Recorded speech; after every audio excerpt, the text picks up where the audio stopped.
Cardiovascular disease can derive from the result of many risk factors, a lot of them being modifiable. Modifiable risk factors are factors we can modify or help control the risk, maybe even minimize the risk, at very least reduce it. A few examples that stand out in my opinion for modifiable risk factors is hypertension, which basically leads to high blood pressure. It makes the heart have to work harder. It can lead to left ventricular hypertrophy, which enlarges the heart. We don't want our heart to grow like we do our skeletal muscles, though. We want it to be a nice normal size. Also, high blood pressure can lead to burst in arteries. And the worst part about high blood pressure is it can basically be asymptomatic until it's not. Until next thing you know, we have angina or arrhythmias, which is irregular heartbeat, and that can lead to further complications down the road. Another modifiable risk factor is obesity. Obesity leads to the heart having to work harder due to just lugging around all that extra weight. Also, the heart also has to work harder due to the lungs having to work harder to breathe, to compensate for that extra pressure, which is even worse for a lot of people while they're sleeping at night. Sleep apnea, which can increase the heart rate, make the heart have to work even harder than it's already working throughout the day, which can lead to complications. And you're kind of burning the wick at both ends, because people with obesity also often have a lot more triglycerides, which is basically fat in their blood, making it harder for the heart to pump the blood itself. One last thing about obesity, it leads to higher blood volume, which again, just more work for the heart, more unnecessary work. One thing that sometimes goes hand in hand with obesity is a sedentary lifestyle. So basically, people that aren't very active, just kind of sit around all day.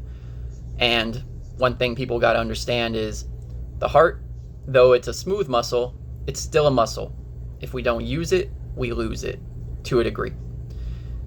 It works less efficiently if it's not being tested, if it's not being exercised properly.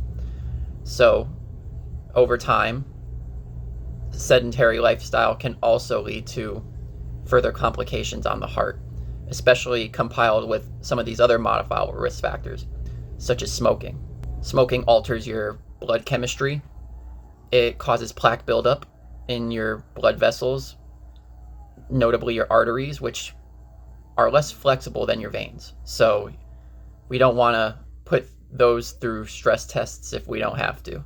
Also, another thing to consider about obesity, sedentary lifestyle, and smoking, it causes your heart to have a harder time getting back to that resting heart rate after it is forced through exertion. So once it does get put through exercise or some sort of aerobic activity, it has a harder time recovering, which kind of further justifies that it works less efficiently with these modifiable cardiovascular disease risks. A few ways you can reduce these risks is kind of simple if you think about it, though doing is a lot hard. It's easier said than done.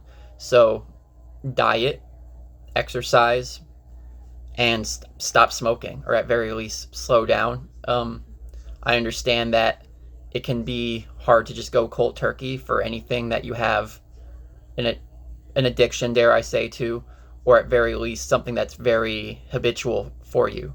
So if you can eat a little better, that will not only reduce the load that you're putting on your heart with the actual weight, but it will create healthier blood, and over time a little less blood, and your heart's going to have a little bit easier of a time doing what it has to do.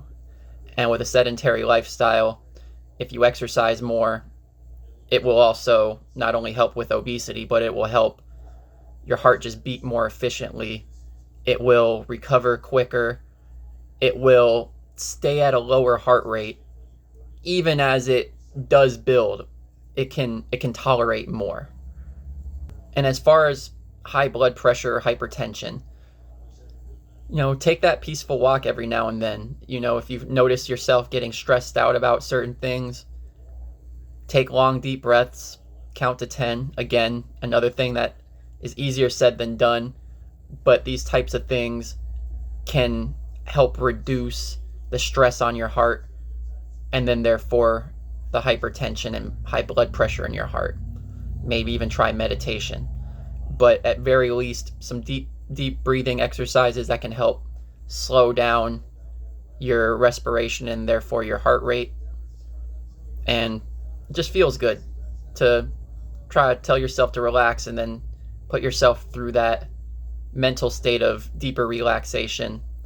Your heart will thank you for it.